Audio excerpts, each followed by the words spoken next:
A paz do Senhor, seja bem-vindo a mais uma aula aqui do EBD em Foco. Eu me chamo Herberson e nesta aula eu vou ministrar a lição número 6, que tem como título A Igreja, Organismo e Organização. Nós estamos estudando a revista CPAD do primeiro trimestre do ano 2024 e agora, nesta lição, nós vamos tocar em um tema que é muito delicado, porque assim, a gente vai falar da questão da igreja como uma organização, ou seja, como uma instituição que tem liderança, que tem toda uma estrutura, e essa estrutura que envolve a questão financeira, envolve várias outras questões, muitas vezes é criticada, principalmente por um grupo hoje que nós denominamos de desigrejados. São aqueles que acreditam que é possível servir a Deus, ser um cristão genuíno e não ir a uma igreja, não frequentar uma denominação. E esses, além de pensar dessa maneira, eles criticam a organização e dizem que a organização, ela acabou, ela destruiu a verdadeira igreja de Cristo. Então a gente vai ver que isso não é verdade. A ideia aqui dessa aula é mostrar que sim, a igreja é um organismo vivo, ela cresce, ela desenvolve, ela é o corpo de Cristo invisível, ela é o corpo de Cristo místico, tudo que nós já estudamos nas lições anteriores, mas ela também é uma organização. A gente precisa entender a igreja quanto organização e a importância da igreja como organização. Então eu convido você a assistir essa aula até o final. Se você é professor da EBD, aluno da EBD, ou se você quer aprender mais sobre esse tema, eu tenho certeza que você vai aprender muito aqui. Nós vamos seguir aqui a revista da CPAD, a revista que está estudando esse tema. Vamos passar por cada tópico e subtópico, explicando em detalhes esta lição. Então, se você já acompanha o EBD em Foco aí há um tempo, sabe como que funciona, e eu quero convidar você a se inscrever no nosso canal. Raramente eu peço isso aqui, né? Mas eu vou aproveitar agora e pedir para você se inscrever no nosso canal, deixar o seu comentário, compartilhar esse vídeo, material que a gente tem um prazer de postar toda semana. Na descrição do vídeo tem várias informações que você vai ter aí sobre o EBD em Foco, o nosso site, como falar conosco pelo WhatsApp. E também eu quero fazer uma observação rapidinho aqui, que é com relação ao dia de postagem do vídeo. Esse vídeo geralmente é postado na segunda-feira. No entanto, ele depende exclusivamente de mim. Temos uma pessoa que faz o slide. Essa pessoa é a Ingrid, ela é muito competente, ela disponibiliza esse slide com antecedência e acaba que eu tenho a responsabilidade de gravar o vídeo e postar no dia correto. No entanto, se acontecer alguma coisa com a minha pessoa, questão de saúde, qualquer problema pessoal, o vídeo pode se atrasar. Então, vai acontecer algumas vezes. Ser produtor de conteúdo no YouTube não é fácil, porque é uma atividade desgastante, toma muito tempo. Enfim, tem essas questões pessoais que muitas vezes atrapalham um pouco o canal, o site. Porém, a gente tem o compromisso de postar toda semana, mesmo que o vídeo atrase um pouco. Então eu peço perdão, por exemplo, esse vídeo aqui está sendo postado na quarta ou quinta-feira. Não sei que dia ele vai ser postado, um pouco atrasado. No entanto, a gente tem esse compromisso de postar. E todo o nosso conteúdo já está disponível na nossa plataforma. O subsídio em PDF, vai ter aula em áudio também que sai desse vídeo aqui. O slide em PowerPoint foi postado segunda-feira, então se você é assinante do EBD em Foco, o slide está lá desde segunda-feira. E se você ainda não é assinante, entre no nosso site e saiba mais sobre a assinatura. Eu vou avançar aqui agora para a gente começar a nossa aula. Vamos para o textuário que diz assim: Escolhei, pois, irmãos dentre vós, 7 varões de boa reputação, cheios do Espírito Santo e de sabedoria, aos quais constituamos sobre este importante negócio. Atos capítulo 6, versículo 3. Então a gente tem aqui uma passagem de Atos dos Apóstolos, que é logo ali no início da igreja primitiva, que surgiu uma necessidade naquela igreja, que foi a necessidade de ter algumas pessoas dispostas a servir à mesa, dispostas a ajudar ali os necessitados, ou seja, de fazer um trabalho um pouco mais braçal, vamos dizer assim. Esse pessoal aqui foi chamado de diáconos. Então, os diáconos foram instituídos ali na igreja primitiva para fazer este trabalho que era necessário. Então, a gente já vê aqui que na igreja primitiva existia sim algum tipo de organização ali logo no início para questões, né, tanto de ensino quanto de servir à mesa, de várias maneiras diferentes. Mas vamos avançar aqui. Verdade prática.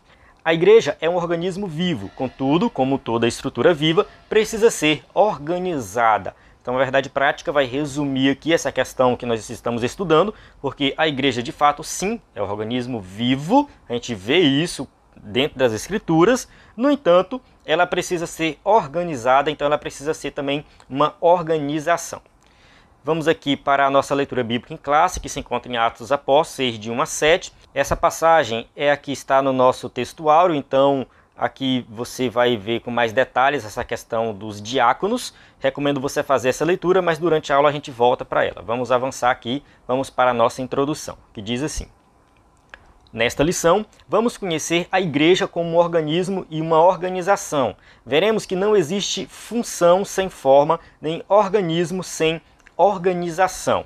Então, a ideia desta lição é mostrar, sim, que a igreja é um organismo e uma organização e que é necessário ser uma organização, faz parte da igreja. Isso é meio que intrínseco da igreja. Aqueles que dizem que não, que isso foi uma corrupção da igreja, acho que não leu corretamente as escrituras. A gente vai ver que desde o início a igreja também é uma organização. Isso nos ajudará a evitar os extremos. Uma igreja sem nenhum tipo de liderança visível ou uma igreja estruturada em um institucionalismo rígido que acaba por sacrificá-la. Então vamos explicar rapidinho aqui esses dois extremos.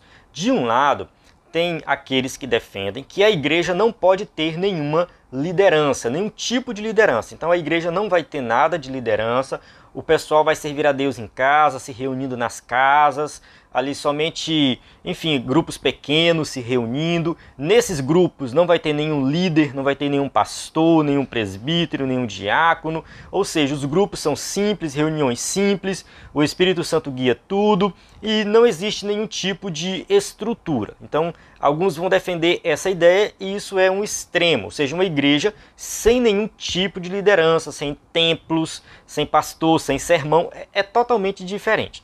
Do outro lado, a gente tem um institucionalismo rígido que sacrifica a própria igreja, ou seja, é uma instituição tão rígida, que acaba que a igreja perde as suas características de igreja. Então a gente tem que ter muito cuidado para evitar esses extremos. Eu acredito, penso eu, tá? Uma visão minha, que hoje a igreja ela tem que lutar contra esse institucionalismo rígido. A gente critica muito os desigrejados, só que eu não vejo essa visão dos desigrejados, que é essa que defende que não deve ter liderança, como uma visão perigosa que está atacando a igreja tanto quanto o institucionalismo. É uma visão minha, tá? Eu posso estar equivocado, posso estar, enfim, desinformado das coisas, mas eu vejo que hoje a igreja está caminhando muito rápido para esse institucionalismo rígido. Eu estou falando das igrejas evangélicas, principalmente a Assembleia de Deus. Eu vou explicar isso com mais detalhes depois, durante a aula, e quem sabe em um outro momento eu posto um outro material aí falando sobre isso. Mas a gente precisa ter muito cuidado com esses extremos. Conheceremos também os 3 principais sistemas de governos adotados na tradição cristã ao longo dos anos, e em qual ou quais deles a nossa igreja se enquadra. Então, assim, existem vários tipos de sistemas de governos, questões eclesiásticas, e nós adotamos um específico e nós vamos ver aqui nessa lição. Sublinhamos que nenhum desses modelos de governo eclesiástico é mau em si mesmo, porém, como tudo que é humano, estão sujeitos a acertos e erros. Portanto, o padrão exposto no Novo Testamento deve ser buscado como parâmetro. Então, assim, a gente tem a Bíblia como parâmetro. No entanto, a maioria dos teólogos vão defender a ideia de que não existe um modelo de governo eclesiástico bem definido nas Escrituras. Não existe. O livro do Wayne Grudem, que é um livro de teologia sistemática, ele faz uma análise sobre isso. Eu vou ver depois se eu encontro esse material em PDF que eu posso disponibilizar, não é certeza, mas, enfim, o livro de teologia sistemática do Wayne Grudem faz uma análise bem interessante dessa questão dos modelos eclesiásticos. E ele é bem detalhista lá, eu gostei bastante do estudo que ele fez. E ele diz lá no livro que realmente não existe um modelo bem definido no Novo Testamento, mas ele vai fazer uma defesa do modelo lá que ele acredita ser o mais coerente. No entanto, eu acredito que todos os modelos, eles têm eles têm base bíblica. Então é difícil bater o martelo e falar esse é o melhor, esse é o mais correto. Todos eles estão sujeitos a erros, enfim. Porém, a gente precisa ter um modelo eclesiástico. Você vai entender melhor isso quando a gente chegar nesse tópico. Vamos para o tópico 1. A estrutura da igreja cristã. 1.1. A igreja como organismo. Um organismo é visto como um conjunto de órgãos que constituem um ser vivo.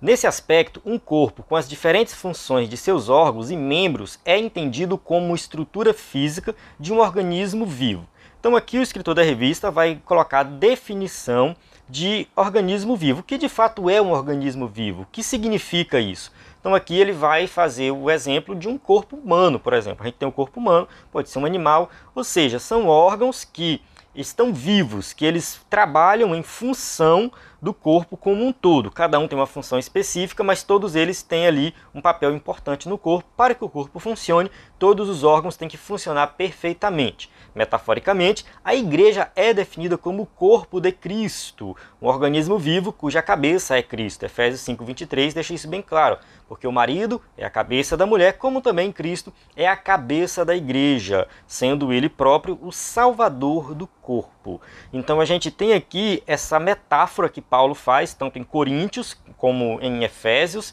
e a gente vê que de fato a igreja é o corpo de Cristo. Cristo é a cabeça, ou seja, ele é o líder, né? No caso, Cristo fundou a própria igreja, então a igreja pertence a Cristo. Então, enfim, a igreja é o corpo. E o corpo é um organismo vivo, cada membro tem uma função muito bem definida, a gente já viu isso em aulas anteriores.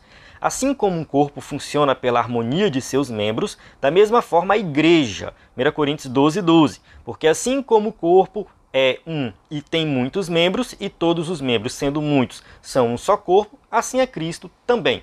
A gente já estudou isso em aulas anteriores, não vou entrar muito em detalhes aqui, eu acho que está bem claro esse tema. Os membros não existem independentemente uns dos outros, portanto, como o corpo místico de Cristo, a igreja existe organicamente. 1 Coríntios 12:21. E o olho não pode dizer à mão, não tenho necessidade de ti, nem ainda a cabeça aos pés, não tenho necessidade de vós. Então a gente observa aqui que o corpo, para ele funcionar perfeitamente, cada membro tem uma função bem definida e esses membros contribuem juntamente para o bom funcionamento do corpo. Então o corpo místico de Cristo é a igreja invisível, algo que a gente não consegue ver, enxergar. A gente já falou bastante sobre isso, né? Que a igreja visível é aquela que a gente olha, que a gente vê, que tem uma estrutura, tem uma organização, é uma congregação. A congregação ela é importante porque ela é uma representação física do corpo invisível de Cristo. E tudo isso a gente precisa levar em consideração quando fala de igreja, porque a igreja é isso. A igreja é algo místico, invisível, mas a igreja também é local, ela é uma organização, ela é uma congregação que tem pessoas ali se relacionando. Tópico 1.2, a igreja como organização. A forma de organização da igreja primitiva era simples, todavia existia. Por exemplo, a igreja seguia a liderança centralizada dos apóstolos. Atos 16:4 diz assim, ó, e quando iam passando pelas cidades, lhes entregavam para serem observados os decretos que haviam sido estabelecidos pelos apóstolos e anciãos em Jerusalém. Então a gente observa que Jerusalém era meio que a capital, né, da igreja. Ali estava, né, o caso dos apóstolos, e eles exerciam um papel de liderança nas outras congregações. Então assim, todas as congregações, todas as igrejas fundadas seguiam a liderança dos apóstolos. O ensinamento era dos apóstolos. As ordens vinham deles. Então assim, a gente observa que existia sim na igreja primitiva uma organização. Dessa forma, os apóstolos doutrinavam a igreja, Atos 2:42, e perseveravam na doutrina dos apóstolos, na comunhão e no partir do pão e nas orações. Então é importante enfatizar aqui a doutrina dos apóstolos. Eles é que ensinavam a doutrina, enfim, todos seguiam o ensinamento dos apóstolos. Cuidavam da parte administrativa, Atos 4:37. Possuindo uma herdade, vendeu-a e trouxe o preço e o depositou aos pés dos apóstolos. Então a gente observa que aquele movimento que teve na igreja primitiva de vender as suas posses e repartir com os outros, quem organizava isso? Eram os apóstolos. Então estavam eles ali exercendo essa liderança administrativa. Instituíam lideranças locais. Olha só, Atos capítulo 6, versículo 6. E os apresentaram ante os apóstolos, e estes, orando, lhes impuseram as mãos. A nossa leitura do textuário, nossa leitura bíblica em classe, enfim, fala dessa questão da instituição dos diáconos. E quem foi que orou para instituir os diáconos? Foram os apóstolos. Então, eles tinham essa autoridade, essa autorização para colocar outras pessoas como líder. Reuniam-se em concílio. Eu não coloquei a passagem de Atos 15, de 1 a 6, é uma passagem um pouco extensa, mas ela fala aqui do Concílio de Jerusalém, que eles se reuniram para definir algumas questões, principalmente com relação à lei judaica e tudo mais. Tinha muitos judaizantes na igreja, então ali os apóstolos lideraram essa reunião. Por outro lado, precisamos diferenciar uma igreja organizada de uma igreja institucionalizada. A organização é saudável, o institucionalismo não. Então aquilo que a gente já falou no começo ali na introdução, uma igreja institucionalizada, uma igreja que caminha para esse extremo, é uma igreja que não é saudável, ela acaba destruindo a própria igreja. Então assim, a igreja precisa ser organizada, ela precisa de uma organização, mas a gente tem que ter cuidado com o extremo. A organização permite à igreja, como estrutura social, se movimentar. O institucionalismo o enrijece e a neutraliza. Uma igreja organizada se mantém viva. Uma igreja institucionalizada caminha para a morte. Então a gente vai defender a ideia aqui da igreja como uma organização, a igreja que realmente seja organizada, que tenha uma estrutura, porque assim, a igreja tem pessoas. E lidar com pessoas não é fácil. Quem já trabalhou como professor, quem já trabalhou, enfim, qualquer negócio que envolve um grupo de pessoas, que lidera pessoas, sabe que não é fácil trabalhar com pessoas. Então, para trabalhar com pessoas das mais variadas classes, porque a igreja é isso, a igreja não tem distinção de classe social. Dentro da igreja vai sentar ali uma pessoa muito pobre, que mora num bairro bem afastado, do lado de uma pessoa que é muito rica e anda num carrão de 100 mil, 200 mil reais. Vai estar um do lado do outro e no mesmo pé de igualdade. A gente sabe que diante de Deus não vai ter diferença. Deus não faz acepção de pessoas, no entanto, nós sabemos que na prática, para trabalhar com pessoas com diferentes classes sociais, que moram em lugares diferentes, enfim, que têm uma cultura diferente, a gente sabe que vai ser difícil e é necessário ter uma organização, é necessário ter uma estrutura, é necessário sim a igreja ser organizada. E enfim, faz parte do crescimento da igreja, porque envolve várias questões dentro da igreja. Envolve a questão de estrutura física da igreja, envolve a questão de trabalhos que a igreja realiza fora a parte, pode ser relacionado ao evangelismo, qualquer coisa que a igreja faça, é necessário ter uma organização. 1.3, organismo e organização. Vimos que a igreja, como o corpo de Cristo, é um organismo vivo e uma organização. Ela existe como um organismo e como organização, ou seja, ela existe como os dois formatos. Ela tem que existir, faz parte, é intrínseco da própria igreja. Nesse aspecto, podemos dizer que não há organismo sem organização e todo organismo precisa de organização, mesmo as estruturas mais simples.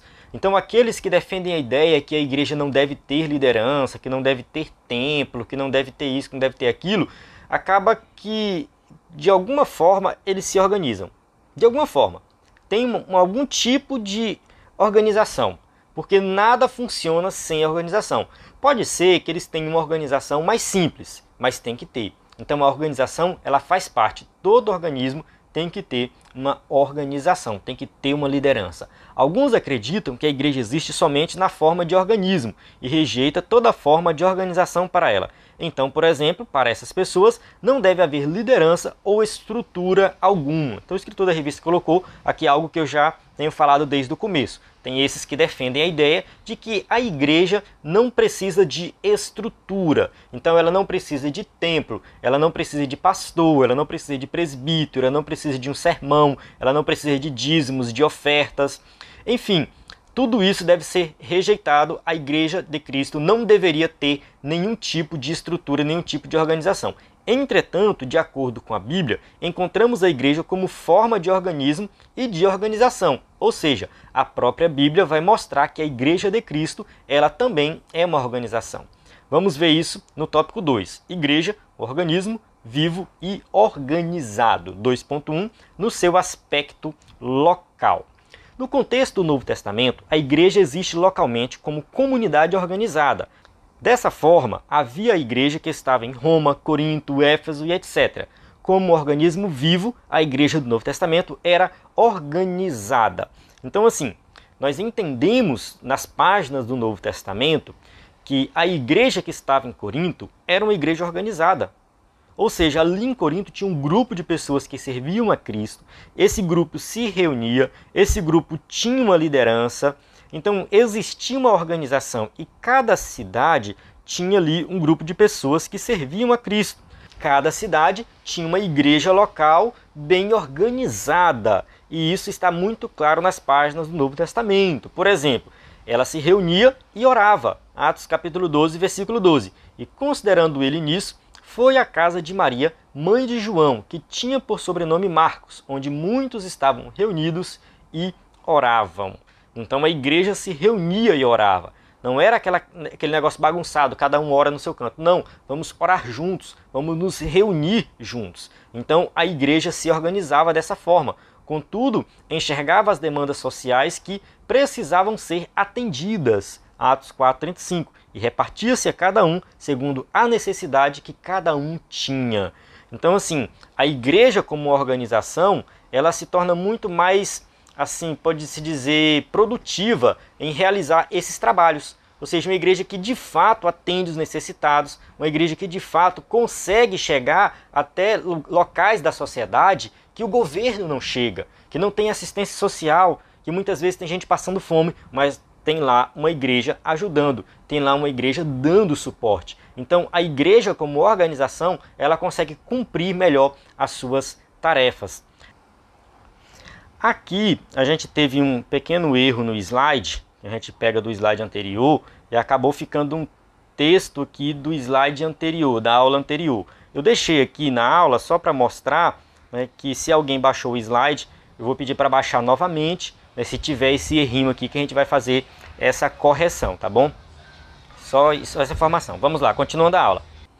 Instituiu o diaconato e elegeu lideranças. Então isso aqui a igreja primitiva fez. Atos 14:23 diz assim: e havendo-lhes por comum consentimento eleito anciãos em cada igreja, orando com jejuns, os encomendaram ao Senhor em quem havia crido.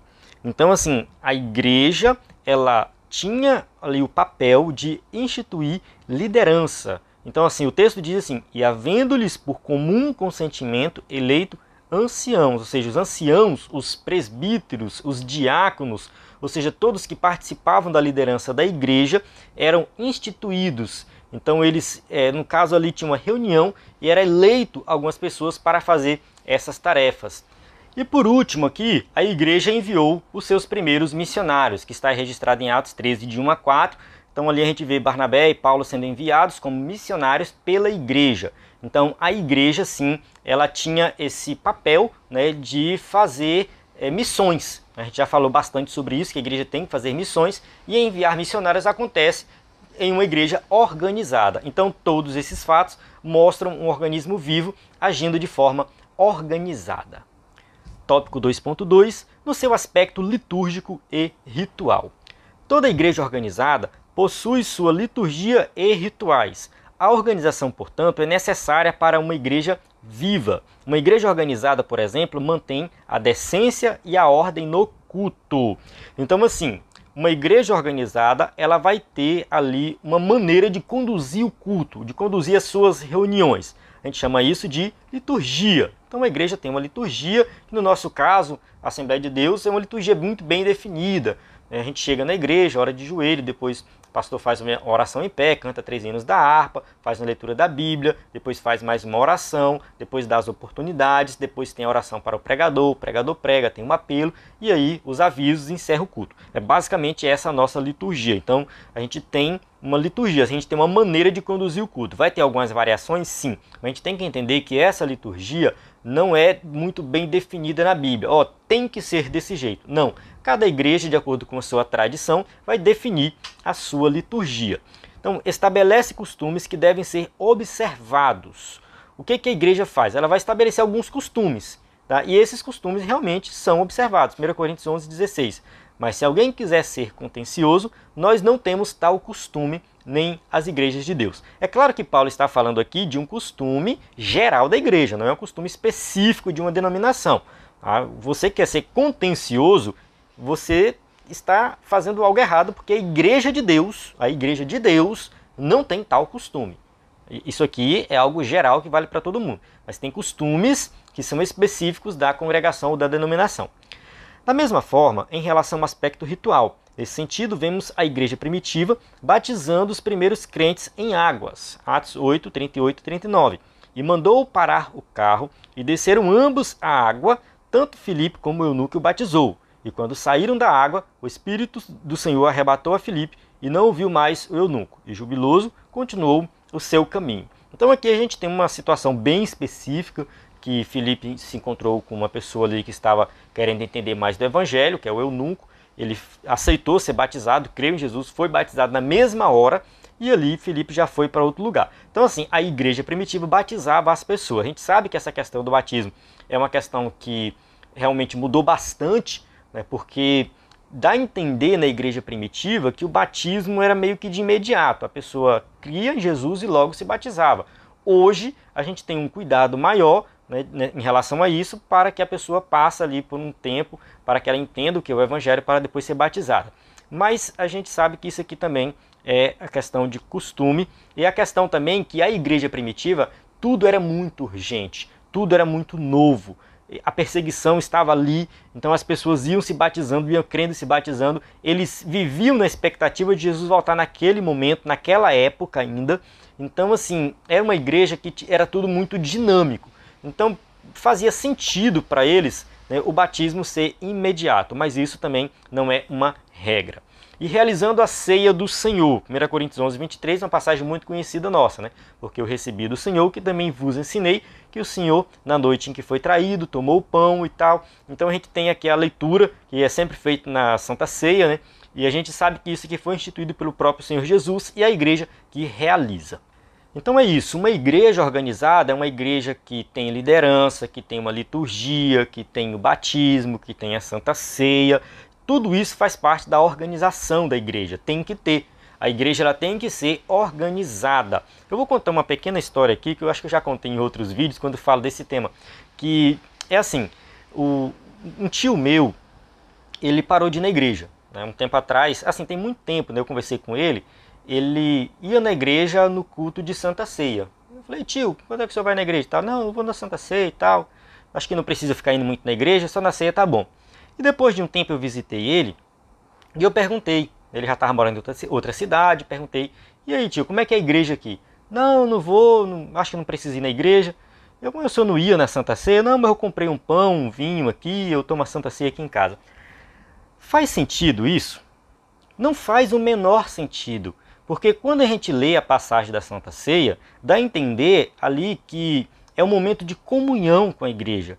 É um momento de comunhão extrema. É claro que a igreja vai lembrar da morte de Cristo, a gente vai, né, fazer essa questão da memória mesmo, né, de realmente sempre estar lembrando do sacrifício de Jesus, porém é um momento de comunhão. Entende? O pré-requisito ali é que todos estejam em comunhão, estejam assim, vivendo bem mesmo, em paz e amor. Não faz sentido participar da Santa Ceia brigado, aquele negócio, aquela confusão. Então assim, Santa Ceia sozinho, isolado em casa, não é Santa Ceia. Do meu ponto de vista, isso não faz o menor sentido. Então isso tem que acontecer em uma igreja organizada. Então é assim que funciona na Igreja de Cristo. Tópico 3. O governo da igreja nas diferentes tradições cristãs. Vamos ver essa questão dos governos aí da organização da igreja. 3.1. Episcopal. Essa palavra traduz o grego episkopos e aparece algumas vezes no Novo Testamento. Porque convém que o bispo seja irrepreensível como despenseiro da casa de Deus, não soberbo, nem iracundo, nem dado ao vinho, nem espancador, nem cobiçoso de torpe ganância. Então a palavra bispo aqui, episkopos, está falando dessa questão de alguém que vai liderar a igreja. Algumas bíblias vão traduzir isso aqui como pastor. Então bispo, pastor, o episkopos é alguém que foi colocado ali para liderar a igreja, para liderar o rebanho. Então no contexto atual, o episcopalismo defende que Cristo confiou o governo da igreja a uma categoria de oficiais denominados de bispos ou supervisores. Então assim, esse modelo episcopal, a gente lê essa palavra, fala de bispo, o que vem na nossa mente é a igreja católica. Então a igreja católica é a primeira coisa que vem na nossa mente quando falamos desse tema. Então assim, a gente tem aí Eu vou ler aqui o que o Estrutura Revista colocou para a gente fazer essa observação. Ó. Com o tempo, esse sistema passou a defender a primazia de um bispo sobre o outro e terminou culminando no papado romano. Esse modelo é seguido pelo catolicismo, por algumas denominações protestantes e pentecostais.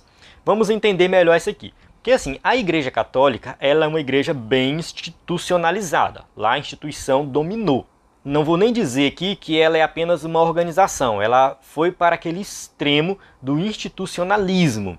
E ali eles têm esse modelo episcopal, que tem o Papa como o líder supremo da igreja e depois vai descendo as hierarquias, né, até chegar ali no padre, que enfim está em uma igreja local. E esse padre, é claro, é o líder da igreja e tem os seus ajudantes ali também, né? Porém, esse modelo também é usado no meio evangélico. A gente não tem um Papa, no entanto, o modelo episcopal não implica diretamente na existência do Papa. É um modelo que coloca alguém como líder supremo e esse líder, ele basicamente toma as decisões quase que sozinho. Então, assim, uma igreja que tem o pastor, tem presbítero, tem diácono, mas o pastor é a autoridade suprema, ele toma as decisões praticamente só, então a gente já pode dizer que a gente tem um modelo episcopal. E eu penso que esse modelo aqui, ele está presente na Assembleia de Deus. A gente vai ver o tópico 3.4, que é o nosso modelo, mas a gente, enfim, tem um pouquinho disso aqui, a gente bebe nessa fonte aqui também. Então, assim, algumas igrejas vão seguir esse modelo episcopal, não necessariamente a Igreja Católica, e não significa que seja errado, tá bom? Não estou falando que é o modelo errado, nada disso. Não é o modelo que é condenado, nada disso. Não estamos condenando esse modelo, só estou falando que é um modelo que existe e que, se for bem feito e bem organizado, funciona muito bem. 3.2 Presbiteral. O ofício de presbítero é encontrado no Novo Testamento. Vamos ler Atos 11:30. O que eles com efeito fizeram, enviando aos anciãos por mão de Barnabé e de Saulo. A palavra ancião aqui é uma tradução de presbítero, porque o presbítero era visto como alguém um pouco mais idoso, alguém com experiência. Na sociedade judaica, ser de idade significava ter experiência, era alguém que tinha muita sabedoria. Então os presbíteros na igreja, eles eram essas pessoas que tinham muita autoridade espiritual, porque eles eram considerados assim, muito sábios e faziam parte da liderança da igreja. Então, os presbíteros estavam presentes na igreja primitiva. Contudo, no atual sistema presbiteral, a igreja elege os presbíteros para um conselho, ou seja, o modelo presbiteriano, né, vamos colocar assim, que ele colocou presbiteral, mas eu posso colocar aqui presbiteriano, né, que a igreja presbiteriana ela segue esse modelo. Então tem um conselho, que são ali os presbíteros reunidos, e eles tomam decisão através de votação. Dessa forma, o conselho possui autoridade para conduzir a igreja local. Há um supremo concílio, ou uma assembleia geral, que exerce autoridade sobre as igrejas de uma determinada região ou país. Então não é uma pessoa especificamente, mas é um grupo de pessoas, ou seja, é um conselho. É o sistema seguido pelas igrejas reformadas e algumas igrejas pentecostais na América do Norte. Então vale ressaltar que esses modelos não estão vinculados a ser uma igreja tradicional, pentecostal, nada disso. Pode ser misturado aí. Então a ideia do modelo presbiteriano é que as decisões sejam tomadas em conjunto por um conselho. Então o pastor na igreja presbiteriana, ele não tem autoridade máxima, ele não tem. Todas as decisões são tomadas pelos presbíteros, ou seja, os presbíteros votam, tomam decisão e o pastor acata a decisão, porque essa decisão realmente ela é tomada por esse concílio, por esse conselho, por um grupo de pessoas e não por uma pessoa especificamente. Então a ideia é essa, tá? Que realmente é esse conselho que toma as decisões na igreja. Tópico 3.3, modelo congregacional. A prática de eleger os dirigentes da igreja local no contexto do Novo Testamento é vista em Atos 14:23. Vamos ler aqui. E havendo-lhes por comum consentimento eleito anciãos em cada igreja, orando com jejuns, o encomendaram ao Senhor em quem havia crido. Então aqui a gente tem a ideia de eleger dentro das igrejas algumas pessoas, anciãos, presbíteros, líderes, pessoas que vão tomar ali algumas decisões. Nesse atual sistema, o pastor é eleito pela Assembleia Geral da igreja local. Assim, as igrejas locais são autônomas nas suas tomadas de decisões, não estando sujeitas a nenhuma interferência que venha de fora. É o modelo seguido pelos batistas. Bem, esse modelo aqui, que também é seguido pela igreja congregacional, igreja cristã congregacional, é um modelo em que os membros da igreja, né, no caso os crentes de maneira geral, é que tomam as decisões. Eles são aqueles que têm mais autoridade. Então observe que vai mudando. No episcopal, a gente tem uma pessoa só, que é o líder supremo. No modelo presbiteriano, já tem um conselho ali escolhido dos presbíteros que tem ali que toma as decisões, né? Então as decisões são tomadas por esse conselho. E no modelo congregacional, as decisões são tomadas pela igreja. Então os membros da igreja que votam para tomar as decisões. Outra característica desse modelo é a independência de cada congregação. Geralmente, as igrejas batistas são assim. Claro, outras igrejas também podem adotar esse modelo. Geralmente é assim, cada igreja, cada congregação é independente da outra. Não tem um templo sede que toma conta das congregações, nada disso. Muitas vezes tem um vínculo com a convenção, com um templo sede, porém, o dízimo arrecadado na congregação fica na congregação. As decisões são tomadas pela congregação. Nada vem de fora. É a própria congregação que toma suas próprias decisões. Do meu ponto de vista, esse é o melhor modelo. Essa é a minha visão. A minha visão, do meu ponto de vista, esse seria o melhor modelo, porque eu particularmente não gosto muito dessa questão de que a congregação tem que mandar tanto do dízimo lá para a sede, a congregação tem que mandar não sei o que lá para a sede. Eu particularmente não gosto disso. Em alguns lugares isso chega a ser uma exploração para a congregação, já vi muito disso. O povo muitas vezes é explorado, manda tudo para a sede. O pastor da congregação às vezes não é remunerado, não recebe ajuda nem para gasolina. Isso é um absurdo, pelo menos eu vejo dessa forma. Então eu vejo pastores sofrendo, tomando conta de congregação, não recebe nada, ajuda de nada, todo o dinheiro arrecadado na congregação vai para a sede, e quando a congregação precisa comprar um microfone, uma cadeira, qualquer coisa, tem que ficar implorando para o templo central para conseguir comprar alguma coisa, não consegue, aí tem que tirar uma oferta extra na igreja para comprar alguma coisa. Eu acho que, enfim, a congregação assumir a responsabilidade de tudo é o ideal. Eu prefiro assim do que ficar dependendo de um templo central. Pelo menos essa é a minha visão. Mas vamos avançar aqui e ver o sistema de governo da nossa igreja, né, da Assembleia de Deus. No contexto norte-americano, as Assembleias de Deus se aproximam mais do modelo de governo presbiteral. Por outro lado, no contexto brasileiro, nossa igreja reúne elementos dos sistemas episcopal e congregacional. Então a Assembleia de Deus ela vai variar de lugar para lugar, né? Principalmente quando a gente fala do modelo lá dos Estados Unidos e o modelo brasileiro. Então o modelo dos Estados Unidos se aproxima mais da questão da igreja presbiteriana, né, com presbíteros, e no nosso caso é mais episcopal e congregacional. Vamos ver aqui o que o escritor da revista tem a dizer sobre isso. É, portanto, um modelo híbrido. Isso porque até o início dos anos 1930, a Assembleia de Deus, por haver sido fundada por batistas, seguia o modelo congregacional. Então, assim, no início da Igreja Assembleia de Deus, o modelo congregacional era o adotado por nós.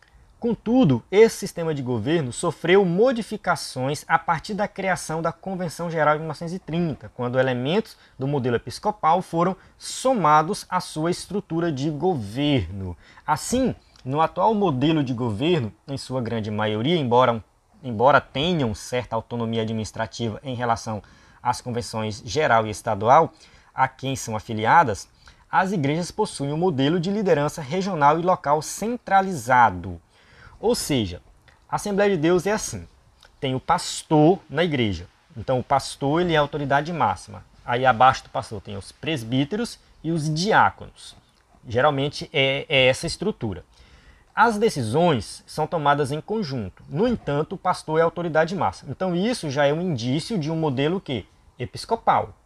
Geralmente as decisões não são tomadas pelas pessoas, de maneira geral da igreja, tipo assim, dos membros da igreja. Ah, irmãos, vamos votar aqui. Dificilmente a Igreja Assembleia de Deus pede a opinião de todos os membros. Geralmente vem de cima para baixo, não de baixo para cima.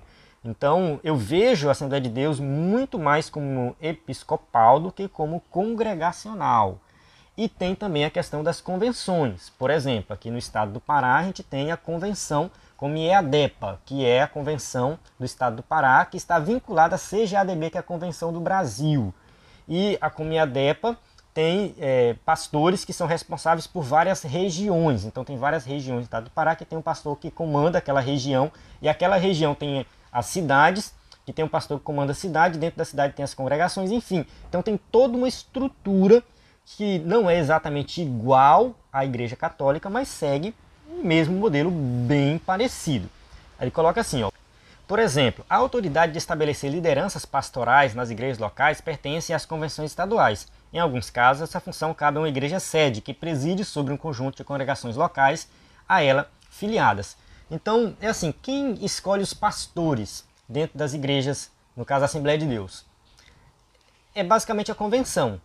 É assim, tem o pastor da igreja, que é o pastor do templo sede de uma cidade, do templo sede, que comanda várias congregações. Então, o pastor do templo sede pega alguém ali e fala assim: olha, você vai ser consagrado a pastor, leva até a convenção. Ele é consagrado lá na convenção estadual, que é reconhecido pela convenção nacional. Então, basicamente, as decisões são tomadas pelos pastores e pelo templo sede. O templo sede comanda basicamente tudo. Então, as congregações vão depender do templo central, vão depender da sede. Enfim, essa é a estrutura. Então, eu discordo um pouco do escritor da revista quando ele diz que o nosso modelo é misturado um pouco com o congregacional. Eu acho que não. Eu acho que o nosso modelo é basicamente episcopal. É mais episcopal do que congregacional. Tá? Pelo menos eu vejo dessa forma a estrutura que a gente segue, tanto igreja local como de maneira geral. Mas, assim, é claro que até mesmo essas definições do que é episcopal, presbiteral, congregacional, até mesmo essas definições vão variar um pouco de um livro para outro, de um escritor para outro, mas de forma bem resumida, olhando de forma bem simples, esses três são os três modelos principais, e essa é mais ou menos a estrutura, e o que a gente segue é basicamente esse modelo episcopal. Tá? E, assim, é claro que nem toda a Assembleia de Deus faz isso, mas uma boa parte, o pastor é a autoridade máxima. Até mesmo obreiros não têm voz. Tá? Isso já havia acontecido, infelizmente. Tá? Já tem umas igrejas que são mais organizadas, em que tem os presbíteros que votam, tem os diáconos que votam, e as decisões são tomadas ali em conjunto e não somente pelo pastor como autoridade máxima. Mas, enfim, eu vejo que isso, se for feito de forma bem organizada e pensando no bem da igreja e no povo de Deus, não existe um modelo melhor do que outro. Conclusão. Nesta lição, fizemos uma análise da igreja como organismo e organização. O que ficou claro é que as escrituras destacam a igreja como um organismo vivo e organizado. Nesse aspecto, juntamente com os presbíteros e diáconos, o colégio apostólico dava corpo e forma ao ministério local da igreja neotestamentária. Embora essa igreja possuísse uma estrutura organizacional muito simples, contudo ela existia. Por outro lado, embora não haja nenhuma norma específica de como deve ser o governo da igreja no Novo Testamento, ao longo dos anos, os cristãos têm procurado se inspirar no texto bíblico para regulamentar seus ministros e ministérios. Bem, a igreja, quando ela surgiu, a sua estrutura era simples, mas existia, estava lá. Os apóstolos lideravam a igreja, eles instituíram diáconos, instituíram presbíteros. Cada igreja tinha um pastor que tomava de conta, que era o bispo da igreja. E hoje não é diferente, a gente precisa dessa organização. A organização faz parte, temos que evitar os extremos, mas ela precisa existir. Então a igreja precisa ser organizada. Eu tenho certeza que essa organização ela contribui sim para o crescimento do corpo de Cristo, para a manutenção da igreja, para que a igreja realmente seja saudável. Amém? Então encerro aqui a aula. Espero que você tenha compreendido o assunto. Qualquer dúvida, deixe nos comentários ou envia no nosso WhatsApp. Aqui a gente tem as perguntas para quem vai ministrar a aula na igreja. Geralmente tem aí a parte das perguntas para passar para os irmãos. E não esqueça de acessar o nosso site, baixar o nosso material. Quem é assinante acessa slides de adultos, de jovens. Tem os bônus aí como slides de escatologia, sermões em PDF, curso básico de teologia e cursos diversos. Na plataforma EBD em Foco, você tem tudo o que precisa para ministrar uma aula de excelência na EBD. A paz do Senhor, até a próxima aula. Porque assim,